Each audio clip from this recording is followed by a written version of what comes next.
It's a Hail Mary! Do we watch the Oscars? And what is a Discord? And now your host, Mike and Deglio. What is up, team? Welcome to K&M Geekly. Just a sneak peek at a trio of geeks talking about some of the things getting them through their weeks. We are happy to be back with you again this week. I am Mike and Deglio. That is Keith Varney, and below me is the world-famous now Ronnie P. Parson. He is so time-constrained because this man is booker, he is booking, he is shooting, he is putting food on the table by being maybe one of the best commercial actors this side of whatever town he lives in. King of Prussia, Pennsylvania. Ronnie P., how you doing? Thanks for holding down the fort last week. Hey, did I convince you guys that Rodimus was the better leader? No. Keith? Look, I have not watched a Transformers thing since I was like 8. I had some of them. I did have an Optimus Prime, like the original toy that opened up. That was really cool, but that's unfortunately the end of my knowledge. You make me sick, sir. You know, what I appreciate, Ronnie, though, is consistency. And you have been a Rodimus guy from the get, as far as back as I can remember. I never agreed with it, even then. Though, I will tell you this. I found your arguments to be more... You almost convinced me. Now, you can't break down the fact that I just like Rodimus or Optimus better. You know what I'm saying? Well, can I just start with the question, what is Rodimus? What is Rodimus? What do you mean, what is Rodimus? Like, which one is that? Oh, he's the chosen one. So in the movie, Hot Rod, he opens the Matrix. He's like a kid. He becomes a man. I don't think I've seen the movie since it came out. I watch it like every year. No, it was one of like the first times I ever cried at the movies because I was so devastated and I didn't realize You got the touch! they could like kill off your favorite character. So that destroyed me. But I will say this. So Rodimus, Keith, is Ron, would you agree with this? He was sort of like the Transformers version of Raphael the turtle. I can say that. Sort of like the cocky one, the sort of the brooding one, and it's sort of like the young guy. Yeah, the class clown, if you will, didn't always do his homework, and so when he gets chosen to be the leader, everybody's like, this can't be the guy, and then he has to prove himself. Oh, it's like Hook when they give the kid the sword at the end. Rufio. Rufio. Oh, Rufio didn't get to be the sword at the end. It's the kid with the beret. Yeah, the kid with the beret. Yeah. I don't love the scene where they use him as a bowling ball because of his size. That didn't age well. No, none of us have aged well. Let's be honest. No, hold on, except for Ron. Let me. Oh, I saved it over here. I don't have Anne's thing. The 90s. The 90s. But, that reminds me, Ron, I wanted to bring this up before. This is a deep cut for friends watching us. But Ronnie and I, so Keith knows, one of my favorite television shows of all time is Quantum Leap. We talk about it on the channel all the time. At one point, we're going to do a watch-along, but we're backed up for the next 6 years. But we could... one of the only people who also watched the Quantum Leap with me back in the day was Ronnie P. We were like 7 years old watching this show. Nobody understood it, but I want to, just so that it doesn't look like I'm making up a fib. You know how when you're in middle school, you've got a great imagination, you play really cool games on the playground that if you tried to explain to people now, you could barely, it's barely sensical. Like my sister and I used to sit on the fence in the backyard and it was a helicopter. And we were 30,000 feet in the air and you can't fall off the helicopter. Very easy to understand. But Ron, what was our favorite game in middle school that we used to play together? Oh, dude, Quantum Leap. We were Sam and Ziggy. Remember you had Ziggy? Mm-hmm. Mike, we gotta do this. Mike, it's coming. You have to get her to kiss you. So what was your favorite leap? So like where did you go? Interestingly, our leaps were always the same. So I was Sam Beckett, right? As much. Ron was playing Al, the hologram from the future. And we always had to convince a girl to either like me or to like Ron. So what you're saying is you also never got home. Correct. Yeah, correct. Ron was like the original Michael B. Jordan in Sinners. He was playing both Al, the computer, the hologram, but also Ron in real life middle school. So he would have to sometimes, we'd have to be, it was crazy town, but That's what we did. And the calculator was Ziggy too. It was awesome. I would hit Ziggy, like Al hit Ziggy, because Ziggy would do these like crazy things, like bow, bow, bow, bow. A lot of sound effects. A lot of sound effects. It was great. The only thing I'm disappointed is you didn't film your own episode. Not. No, there wasn't a lot of filming. Ron, we did. Have you seen my episode of Star Trek that I shot at that same time? You shot an episode of Star Trek. I did. No, it's on the YouTube channel, Ron. You gotta check it out. Is it really? Mm-hmm. Oh, I'll definitely check it out, dude. I will definitely check it out. We did film a PSA once, a Malcolm X. No, it was Martin Luther King, Martin right? Luther King Day video where Ron and I was a white boxer, he was a black boxer, and we were. I forget. There was some sort of racial theme. We were probably too young to be doing it, but. Way too young to be doing that. Yes. But we clashed. Ron punched my fist, and I thought I broke my arm, and so there's video of that somewhere. We gotta find that video. We gotta find that. Did you film this of your own accord? No, like Nick PSA for your sister, or was it was this a project, an actual thing? Like the township was holding a Martin Luther King Day video submission contest of some sort, and you might be shocked to learn, Keith, that my brother sometimes gets an idea and then decides it has to happen. So he decided that he was going to be the cinematographer, director of this. He was going to basically Christopher Nolan this video. And he did. And we did win, if I'm not mistaken. We won. Yeah, we won, dude. We got won. to go to a banquet or something. Yeah. Dude. Took our pictures and everything. We were like celebrities, dude. You got to show it or it didn't happen. I know, we that video we does gotta exist. see this video. That video does exist. Find the video. I think the fan wants to see it. We have a friend who has it. It does exist. Adam Washington has it. We just have to get it from him. Adam Washington. Get out your VCR, hook up the little cable. I have a VCR. Ron is. You have a VCR? Talk to him. Yeah, you just got to get the tape, brah.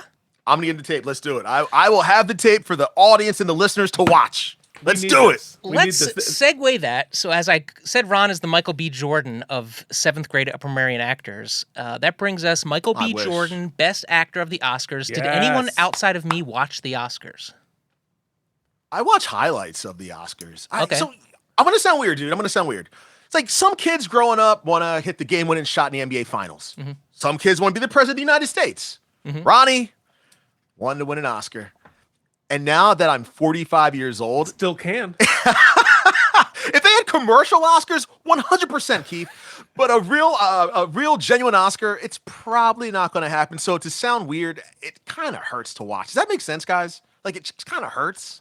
Sure. I mean, same with me and Tony's. Oh, that's funny. I never had that issue. No. The Tonys are different. So let me leverage them. So my argument, I'm fine with that, Ron. It's people get in my nerves when they don't want to watch the Oscars because they're like, I can't watch these rich people self-congratulating themselves. No. To which I say, it's really, when it's done right, and it's not always done right, it's a celebration of an industry, of an art form. That's what it's supposed to be. And it's also people who don't get acknowledged a lot. 90% of the people winning awards are artisans, right? You've got sound designers. You've got casting directors this year. You've got the special effects. You've got cinematography. All those people also who don't get the acknowledgement during the year get celebrated. Same with the Tonys. The Tonys isn't just about the people winning the Tonys. It's about celebrating the art form and trying to get some butts in buckets over in New York City. So for me... Or I would say it's both. Yes, and... It is both a bunch of rich people congratulating themselves and a celebration of the art. For sure. And always the best people aren't always winning. There's a whole politic to it as well. I acknowledge that. So, but also back in the day, there used to be great hosts who would do great production numbers and a lot of comedy, and then... it really did take kind of a turn during COVID, during the writer's strike, and then... Also, the Will Smith of it all sort of brought up Hall upon the thing. Anyway, the past few years, it's been better. The Tonys, for me, have always... It started out the way you were talking about, Ron, in the early days of my trying to become a stage actor and feeling like, oh, one day, and until then, I don't want to be... But then at some point, the Tonys are now a celebration of a lot of my friends or people we know that are performing on the Tonys or have their work being celebrated on the Tonys. And that's awesome. And... There is an ego element of it. There's a great fun in seeing people you know being celebrated, but also knowing that you're in that sphere and know some of these people helps get you over the feeling of like, well, I can't even get a nosebleed ticket. Yeah, no, for sure. And I think that changes as Yeah. I think our relationship with all of it changes as you mature, right? Mhm. When I'm 25, I'm like, I hate that show. I hope it fails. And now it's like, no, we're all part of a community. I want everything to succeed, and the vanity of it all. But yeah, no, I think you're right. I think once you start having friends and enemies on the show, you're like, oh, this is just people, and you realize that the show itself, all award shows, are basically just advertisements for the art form. Mhm. Like that is the purpose of the Tonys, is to sell tickets to theater. That's a thing I want to support. Same thing with Oscars, to sell tickets to movies. So we keep doing it. That's Even it's ballet? advertising.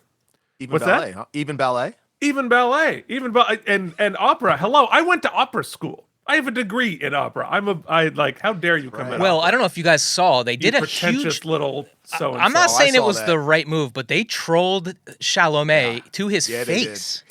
During the He Sinners played off like a champ. Yeah, during Yeah. the Sinners performance, they brought out Misty Copeland to just start turning pirouettes in I mean, full but- ballet regalia.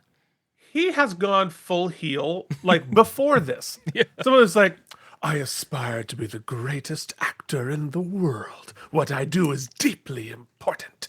I'm like, oh my God. I don't know. Did you guys see Marty Supreme? Did anybody see the movie? Nope. Yeah, I don't like him, dude. I don't know. Something about him I just don't like. Interestingly, But the this only is for a time ballet thing. I've really liked him was in Willy Wonka. I found him to have some sort of a charm in that movie, and this movie isn't really his problem. It's just what it's about. It's so deeply unsatisfying because I hate him so bad in that movie, like the character so bad in that movie. I couldn't get behind it. But that aside, the Oscars, I thought the show was pretty good. I thought that a lot of the movies I really enjoyed were celebrated. I really liked One Battle After Another. I really enjoyed that film. I loved the score. I love Paul Thomas Anderson. I think he's one of the great working directors of our time. So I'm glad he was celebrated.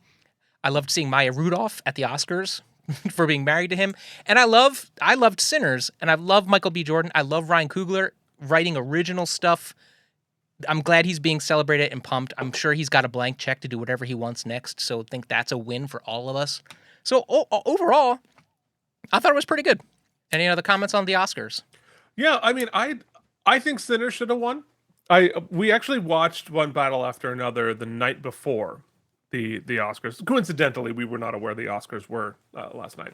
But I enjoyed the movie. I've seen a lot of talking heads on TikTok complaining a little bit about in One Battle After Another, the incompetent dumb white guy succeeding while all of the hyper competent people of color around him like get arrested and burn. And I can see that perspective. I did enjoy the movie, and I thought the performances were great. I think it's a very successful movie. But for me, Sinners is the movie, right?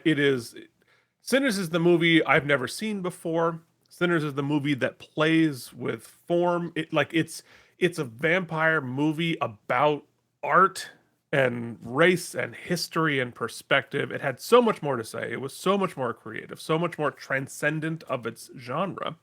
So for me, I'm bummed Sinners didn't win. Yeah, but I'm really happy for Michael B. Jordan. He was phenomenal. I also loved Sinners in that it was, we've talked about it ad nauseum. It like you said, it's just something, it's just a different lens. It's a different lens of different genre film, and I just thought beautifully shot, and I thought so much of it was great. And I really thought Michael B. Jordan's performance was pretty stellar. They were two roles. two Performances. distinct, yeah, performances. Though Ron, and I love your critique of the movie, it is one of those films that sort of suffered under the weight of its own hype. Well, I'll say this, man. I am a horror guy, so one, thank you, Oscars, for giving us horror sickos 8 awards. 8 awards. That's amazing for horror. I love it. So when I first saw Sinners, I saw Sinners twice. I saw Sinners in the theater, and the first time I'm like, oh yeah, vampire movie, horror movie. Sadly enough, I did not like it because I wanted more vampires. I wanted more of that. It's more of an art film. It is. So the second, so going in the second time, knowing that, acknowledging that, oh my God, it was amazing. And I thought I should have won too, but hey man, they won what, 4 awards? So I'm cool with that. And Michael B. Jordan, best actor. I mean, dude, Wallace gets justice, right? He finally gets justice. Followed him from The Wire, Fantastic Four, Creed, where I met him. just was a background actor, but he was such a nice guy, man. He talked to everybody. It's kind of frowned upon to take pictures, but he would take pictures at the end. I don't do that. I am somewhat a professional. Somewhat, but I didn't ask. I'm like, nah, that's kind of like, nah, I can't ask him for a picture. That's not when you're working or even when you're done. That's just a no. But we'll talk about it another day because it's so many different rules now that people want you to take pictures now, which is so weird. But yeah, he just was really a cool guy. So really happy and proud for him. He's a fellow nerd. He loves anime, right? Yeah, love the guy. Great. But I got to say, guys, Ryan Coogler, I don't like the guy. You sat on the thread. You got a story here. Are you gonna tell it on the internet? I'm gonna tell it on the internet. I'm gonna tell you how he crushed my dreams personally. Wow. He ruined my career personally. Wow. Hot take. Here we go. Jamie Foxx, Gerard Butler, law-abiding citizen, back in 2008. So I started back in 2007. I was a background actor. That's how most people start, right? So this movie comes out. They call us in there. I'm paying a pedestrian background. You're just walking around back and forth. So they say, wait, we need some reporters. You, reporter. I'm like, okay, cool. Awesome. Go to wardrobe. Oh, I get to go to wardrobe? Yeah, go to wardrobe. Go to wardrobe. We get in the chair. They're putting makeup on us. Oh my God. Hey, here's the line. It was 2 lines, but it was still lines. And I'm like, lines. I had lines, dude. Hold on. That is the background. That is the dream. Yeah, that is the dream. fantasy. That is the thing they tell you that's never going to happen. Oh, cool your jets. I'm not done, Keith. I'm not done. So I'm thinking to myself, oh my God, this is it. This is my big break. I'm going to be discovered. Oh my God, right? So we got makeup on. We got the wardrobe on. We practiced the scene first. Ryan comes up. All right, let's practice the scene. It was the scene where he comes out the courtroom. We have to run up with microphones. Yeah, he was directing that. Cougar directing it. Yep. We had to run up with microphones and ask questions. My question was something like, how do you feel about this? Something like that. I really forget the line, right? So he says action, practice run. We go up there. How do you feel about the line? Ryan's like, cut. Too many reporters. You, and I'm the last one. You, back to background. On my freaking birthday too, man. Oh. So I'm not even lying to you. Don't ever do this. I actually walked off set, man. I was so upset. I left. I walked off set, man. To be that close. Now that I'm older, I realize, no, I would not have gotten discovered because of that little 2 sentences. But 2 words, but still, Yeah, and you look for those things later in life where you're like, hey, you know what? Look at that's on film. You pull that stuff. That's important. I get it. Oh, man, I get it. That's... Yeah, dude. Those times where, like, you walk out, and I've had a couple experiences where you're up for a thing, and you walk out. I'll never forget, I was up for this tour of The Wedding Singer, the musical. And this dude, Bob, was casting it, and we were friends, right. But he had this. I came to learn he had this reputation. So I walk out of the room, and it was just we're down to the end, and he gives me a hug, and he looks me, and he just goes, he gives me like a wink and a nod, and I'm thinking, oh well, I nailed it. Yeah. Phone never rang again, and like all these years later, I remember that that day. There's some other that sucks, man, but. You know what? Now that Ryan's got that blank check, who knows the next time, Ronnie? Could be. And look, I think there's good news and there's bad news in a situation like that, right? It is not personal. That's the good news. But it is so deeply not personal. You're a prop in that situation. Mm-hmm. Oh, 100%. 100%, and you got treated like a prop because that's what you were, but it wasn't like he's like, that guy. I hate that guy. But like 15 years ago, I didn't know anything. So I'm like, it's me. He doesn't like me. Well, F this guy too. Yeah, I'm over it now. I said, what do you think so badly? They almost canceled the film. Dude, so that's what I thought. I'm like, man, maybe I really suck. And I honestly stopped for like maybe a year. I said, this isn't for me. And I stopped. And I found commercials. It's a hard business, man. Commercials are for me. It's good. So whatever. It's a real hard business. Let's go. I'm sorry. Did anybody want to close anything with the Oscars? It's funny. Nick always comments that he boycotts the Oscars because he thought Stallone should have been nominated that one year for Rocky Balboa, I think. Yeah. I mean, Yeah. Are we really holding on to Stallone right now? Is Stallone the top of our pyramid? Nick is an enigma wrapped in a mystery I box. believe it's pronounced. But that said, it's ironic that I'm sure it's a joke. Probably, although I'm not sure it is. That You hope it's a joke. the boycott is on the year that his boy. Closest you're gonna get is gonna be Michael B. Jordan. I mean, he is. Oh, yeah. Creed, That's baby. true. Yeah. It's. Yeah, I mean, you actually got the real Creed. Yeah, I mean, I thought that Conan was. I think we need to go back to I get it. We're really in all these award shows. They're into comedians who take the piss and roast everybody. That's kind of what's in right now. But I sort of miss the days, like the Billy Crystal days, when it was like a performer who was being a showman. The Conan of it didn't quite work for me. I liked certain people needed to. There's a pedophile joke in there that I thought really. Did you guys hear this one? It was the UK. At Yeah, least they he's like, locked there's him no up. British. Yeah. So there was a couple Yeah. of zings because they did steer mostly away from political stuff, and I don't know that.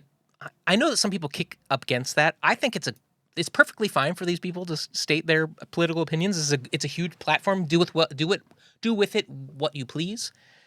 But I don't know. It just felt kind of flat. Anyway, that's the Oscars. Did y'all watch it? What did you think? Hit us up. Then let's go around the horn. Let's do our around the horn jam. Keith, let's start with you. What's something? Oh God. Yeah. Did you watch anything this week? Play anything this week? What have you been up to? Well, the thing that I did is I watched one battle after another. I did my homework, but then we talked about it in the first segment, and then I that's have tough. to try new things, and I don't like new things. I like doing old things. Oh, I finally got caught up all the way to the end with the Lincoln Lawyer, Okay. the David E. Kelly show, and was engaging enough that I watched 4 seasons sort of back to back to back to back. But I think I was describing it on our walk today. Like, it's fine. I think it's a perfect example of like the Netflix fine, right? It's perfectly entertaining-ish. I had a hole in my heart for a lawyer show, but it's just like the story is not as compelling as I want it to be. The performances are not as compelling as I want it to be. It's just and people have said this about Netflix shows. Like, it is specifically designed to be what it was for me, as a second screen while I'm playing Grand Theft Auto. Right. And it's the thing I can sort of listen to it and like look over occasionally. And I get everything because it's slow and they recap everything and there's not a lot going on.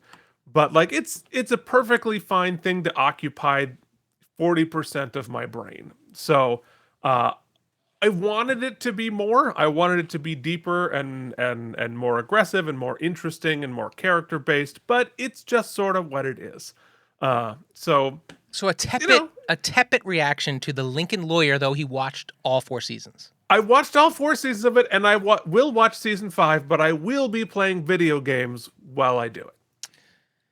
That's not a good review for me, buddy. I think I'm gonna pass, man. Yeah, I'm don't not know. interested in revisiting. Yeah. But I'll say this back, Mike. You're gonna love this. So what I was pitching, because Jillian watched it too. I was like, you know what you should watch next to Picket fill fences. the lawyer hole. The The practice. The practice is a much better version of what Lincoln Lawyer is aspiring to be.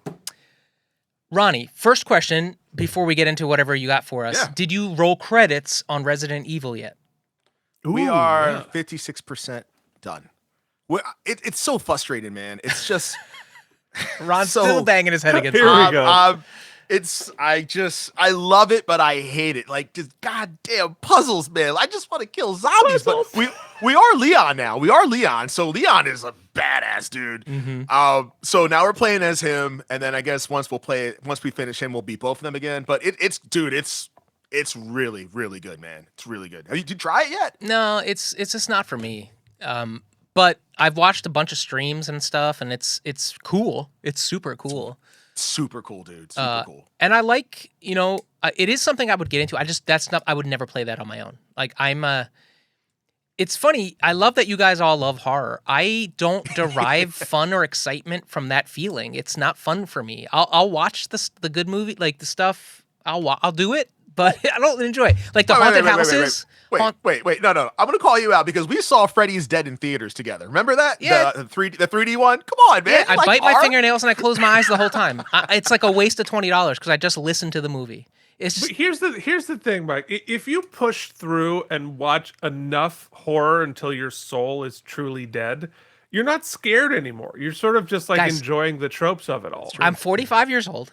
My whole life, people try to explain to me why I should enjoy it. It's just not my thing. Man, you be you. You do you. I'm glad everybody loves it. I'll see the stuff because I like to participate in the conversation. I'm just not gonna like it. It's just, We're not here to yum your yuck. That's not to say I don't enjoy it after the fact. Sometimes it's a great movie in there. I'm never pumped for it. I'll put it that way. Like, Ron, I know you love to go to the haunted houses. I like to do that because I hate FOMO. I'll go and I'll suffer through so that we can have a beer afterwards together or whatnot. But, like, I'm not looking forward to it all week. It's not my jam. All right, Ron, you haven't finished yet. 54%. We can't wait till we get there. Okay. What else you got for me this week? Well, man, you motivated me last week with the Elvis talk. Mm-hmm. So I watched Priscilla. Oh, on Nick's recommendation. I wish I did not watch that. Holy wow. First of all, it being A24, that should have told me all I needed to know. Like, I love A24, but they're really depressing, dark movies. I knew about the whole thing about the 15-year-old girl and everything, but I didn't know what I know now. Like, I have so many questions. How did they allow this? How the parents were okay with this? Like, they pretty much pimped his daughter out to him. Like, what? What was I watching? And then, he's, throwing chairs at her? Like, what? Like, I look at Elvis completely different, and I blame you. Thank you. Me? Thank you for ruining it. Yes! I was like, watch his performance video. I didn't see Priscilla. I haven't seen the Austin bootleg. Don't watch Priscilla, dude. Well, I'm going to... shocker, musicians famously... not particularly kind to women, it turns out. Hot take. Wow. And listen to every song from the 50s. It's like, she was 13, if you know what I mean. And her daddy said, nobody let her go anyway. That's every 50s song. Yeah. I mean, don't look up Jerry Lee Lewis. Oh, no. Yeah, how are they cool with this stuff, man? Like, I just don't understand this, dude. Okay, so along those same lines, it's funny. Nick spoke to all of us. I went and watched a couple episodes of Friday the 13th, the TV show that he had mentioned. Did you really? Yeah. Did you really did? Yeah, it's terrible. Like I remembered. Yeah. Jen walks in and she's like, what the hell is this? And I was like, girl, I don't know. Nick said it was good. It was not. It was terrible.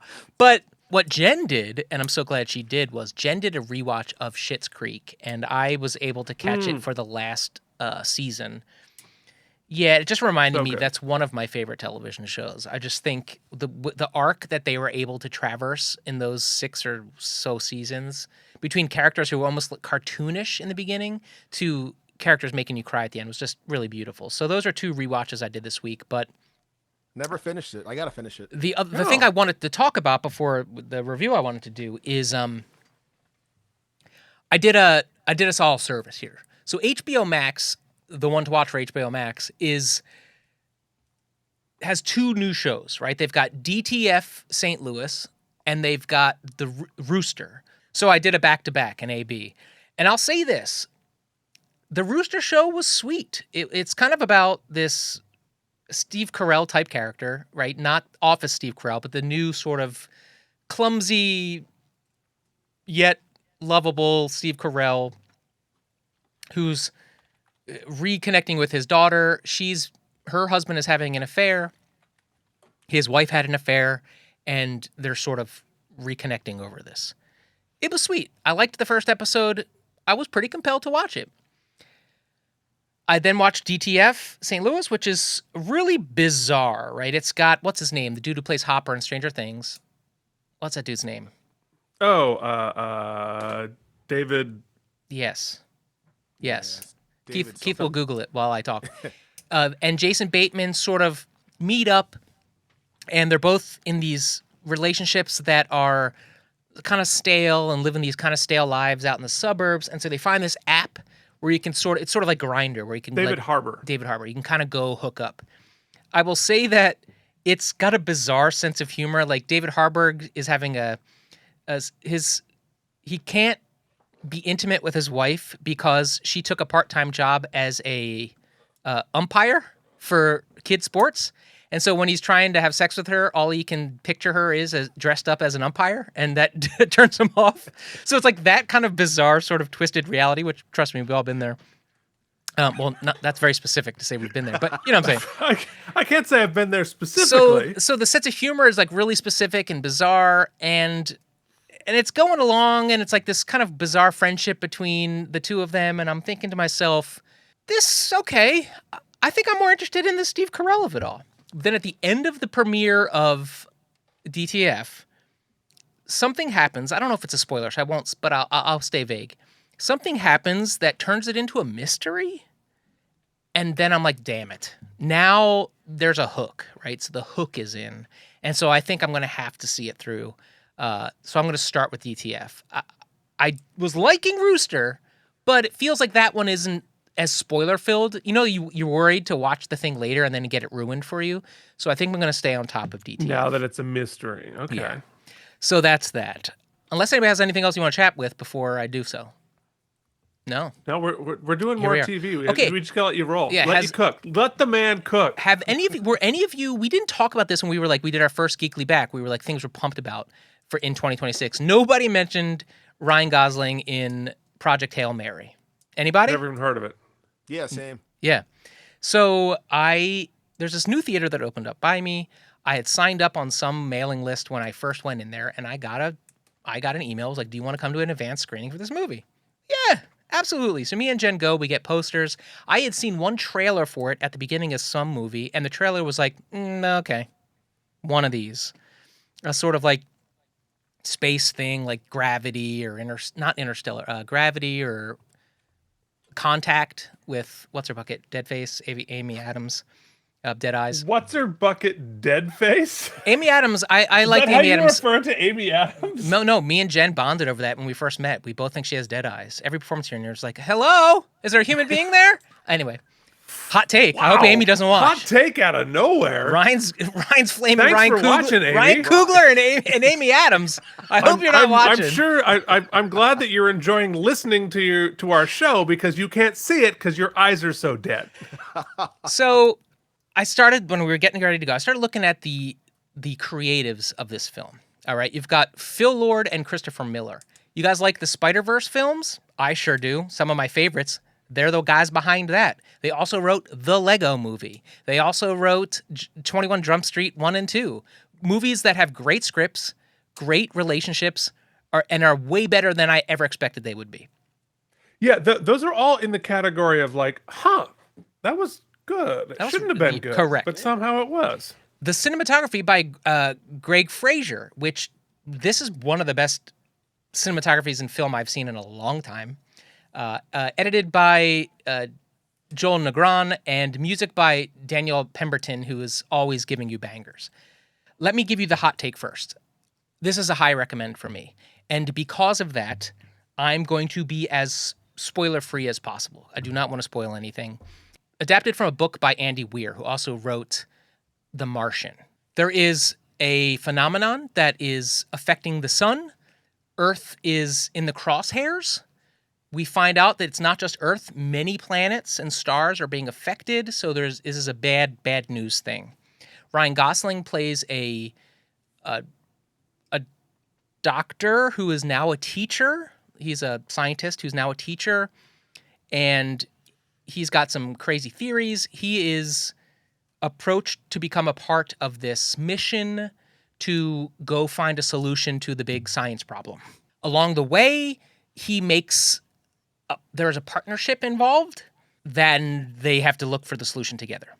This is a movie that fits that category we talked about before, is so much better than it should be. The science of it all, the sort of science fiction of it, is nothing earth-shattering. Think of Interstellar, those kind of interstellar ideas, but very, very watered down, very much more accessible, which is actually a good thing here. It's also incredibly funny. It's also incredibly heartfelt. The central relationship involves Ryan Gosling and an alien creature. I think I can say that. That is done with both digital and practical puppetry. In fact, every FX shot in this film is done practically with additional VFX. So no green screens were used. It is done mostly practically, and it is to such great effect. The visual design it's sort of sci-fi meets comic book meets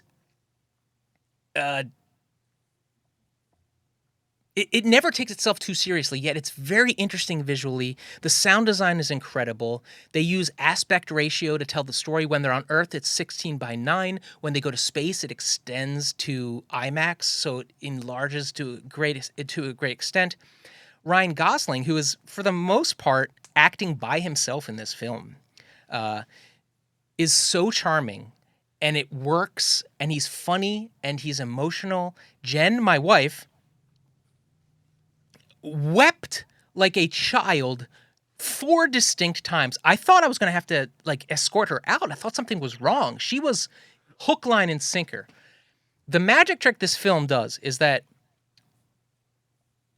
as you will know from all of our reviews, I can often get tripped up with hoke. When things are too hokey or too sentimental, it can trigger the gag reflex. This movie is able to broach those types of scenes, very Pixar type, designed to get you. But because everyone is so invested and it's so grounded in their reality, you kind of go along for the ride. It worked. You know what it is? It's very 1980s Amblin, right? And I mean that with great esteem. How could you not? Yeah. And I just think the script, the relationship, everything works. It shouldn't. I'm telling you, on the face of it, you should walk out and be like, Jesus, come on. But no, it's like sleight of hand. They pull it off. I think it's a great popcorn flick. I think it'll be just as great on your video. You can wait for it. It'll be great, just as great video on demand. Even if you found out any spoilers, it's not going to ruin the film. It's long. It's like 2.5 hours. It maintains its momentum. It maintains its work. There's some great other characters in the film that have kind of guest roles that are really good. I was just blown away by how good it is. I really can't believe it. In fact, I will say I also saw an independent film that I think is probably maybe my favorite movie of the year. I'm going to talk about that next week. I think I've already seen one of the best big budget films and best independent films of the year already, and it's March. This was awesome. Do you guys have any questions or anything you want to know about it? I did see a trailer. It's like a rock creature. Is that the alien you're talking about? Yeah. And it's done with practical and digital puppetry. Wow, I didn't think that was puppetry at all. Damn. And the way they're able to anthropomorphize this creature, it's really about friendship. It's about optimism. It's about the human spirit and what sacrifice is and what would you do for people you don't know. All these questions that could be hokey, but at a time like now, in a world now where there's so much not that, to put it plainly, it was really moving. And I have to say, had Jen not been blubbering, I would have probably lost it once or twice because it connected with me. Wow. But I just found it so funny how hard Jen was crying. I thought something was wrong. I thought something was wrong. And that was hilarious. Oh, it was so funny. It was so funny. Because I would look at her and I'd try to ask her if she's okay, and she would just go. And she had this scarf and she kept putting it over her face. Oh my God, it was funny. Yeah, it was really, really great. It was really, really a great movie. So that's Project Hail Mary. I hadn't even heard of it. Yeah. But if you get a chance to go see it, Ron, I think the kids would love it. Really? Yeah, I think the kids will. I think it's worth going to see in the movies. IMAX if you can. Oh, IMAX is. Yeah. I'm a film snob. IMAX is the only thing I do. No Sorry. D-box, though. Enough with the D-box, all right? My back is still hell hurting is from a that movie. D-box? Yeah, I think we're done with that. Well, you We're pay done. an extra $5, Keith, and they put you in a seat that moves around like a roller coaster, and you can't even hold your Coke. Remember Universal Studios? Remember like Honey, I Shrunk the Kids, and those machines that like they go back Oh, and yeah, forth? yeah. It's for 2 hours though, dude. You want to 2 get punched hours. in the lot. back of the neck for 2 hours? Yeah, but you're going to pay Yes. for it. Yeah. I mean, I just want to do that with some like lawyer movie, Oh, and that just doesn't move. yeah. Well, that happened during the Elvis movie. I paid for the D-box because you also get the extra channel. You get the extra bass channel behind your head. So I paid for that, and then it didn't work, so I had to go and ask for my money back, which felt embarrassing because I was the only person in the theater. You couldn't have just moved to the seat next to it. I did, but I still paid for that. No, because for the D-box, you have to give them your ticket, and they turn on that chair because they don't want to waste the energy on the other chairs. I see. Anyway, real quick before we move on, I want to do a real quick news segment called Calling Ronnie's Daughter Out. Oh. I was speaking to someone who's good friends with your daughter, Ron. Who, remember when we were so nice? We took your daughter out to see a movie. We saw that movie together. You know, she was like, I felt like I was third wheeling a date. You know, she said that. Yeah. I mean, yeah, which probably was. Well, that's fair. I mean, were you kissing? No. No. We thought about Just a it. little. Held hands a little bit. That's Yeah. all. I mean, it was dark. I mean, all. you know, I tried what to. happens- We tried to involve her in the conversation, but she was like, she didn't want to. She didn't, Yeah, that's how she gets sometimes. So anyway, Wow. Ronnie's daughter. I heard, and I'll remember that. Yeah. And now,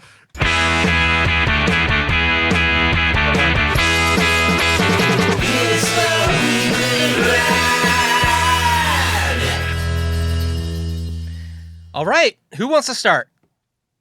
I'll start. Keith.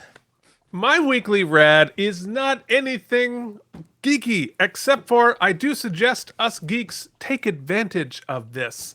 And that is spring. The sun is out. We Not have today. another hour in the day. It's beautiful here. Oh, interesting. It's warmer. For those of you who are wondering how my outdoor cats in my shelter, trying to get them through the winter, very stressful. They're doing great. Fuzzlebutt is in the shelter, eating right this very minute. They got through the winter. I am so relieved about it. But at least where I am here, things are beginning to bud. Things are beginning to grow. I was out stabbing my lawn with one of those stompers, looking like a lunatic. My neighbor was like, "What are you doing?" And I was like, "White nonsense."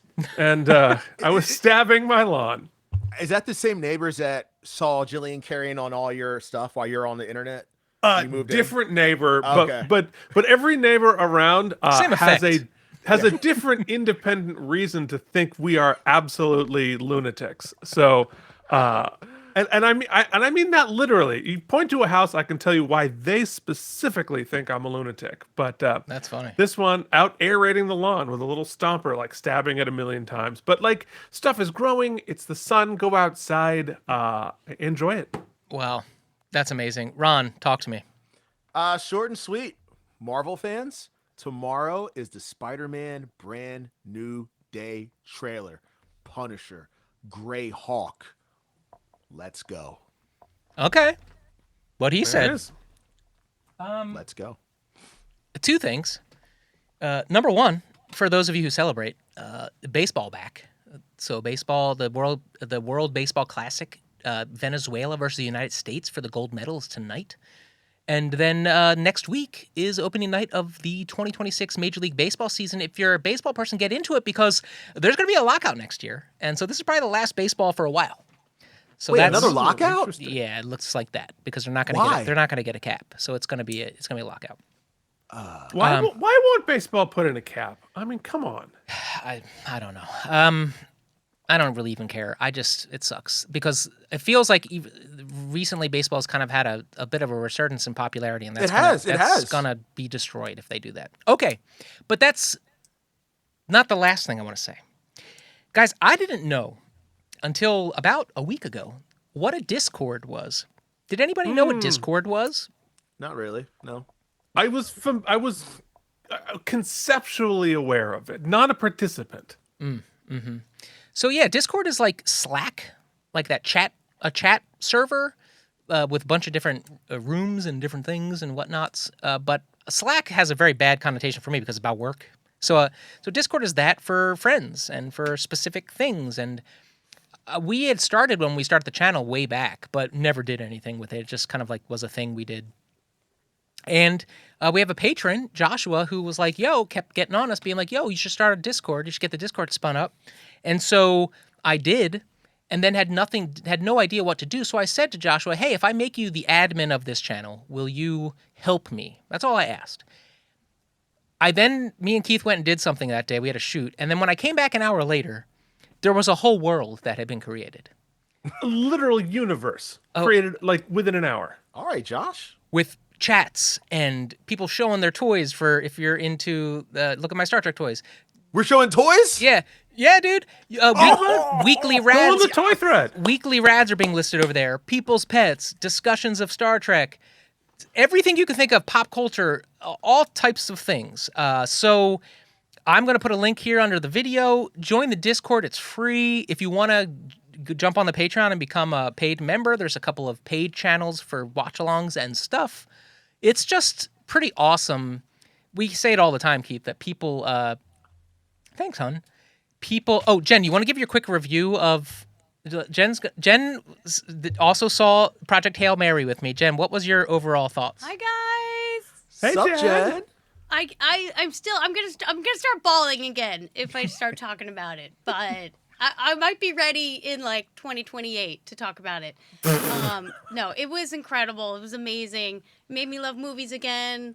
Wow. Seriously, I was like, we need to watch more movies. We have a whole plan for our basement in Degley Enterprises movie watching. I'm telling you, it was a very Amblin-esque. It was like she loved it probably a little more than me, but still, it was amazing.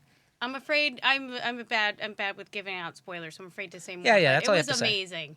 You guys are gonna love it. Awesome. Cool. Okay. Thanks, buddy. Love you guys. Ooh, Love you. fun. You taking off? Bye, Jen. I love you. See you, Jen. So join the Discord. It's pretty awesome. And Joshua did it for nothing, just to be a pal. And people are over there chatting right now. It's insane to me. And people introducing themselves, telling their stories are beautiful and interesting. Yeah. My only caveat is the rumors that Discord is going to start trying to verify IDs of everybody. And if you start with that, hard no. Yeah, 100%. Shutting it down. That said, for those friends who watch our other shows, we always do our watch-alongs or anything else on my server, which is hosted from my house, where we will not ask you to log on. You just have to be a patron so that I know you're a normal human being. And then you get the weekly code, gets you in. So you're never forced into the Discord. It's completely optional. But still, for now, it's a really fun community, and we're enjoying it. And it's wonderful. You better watch yourself, Discord. Yeah. We'll be back next week. So loud. Until then, don't let anybody yuck your yum. Keep on doing the things you find fun. We'll be here next week. Keep on geeking on.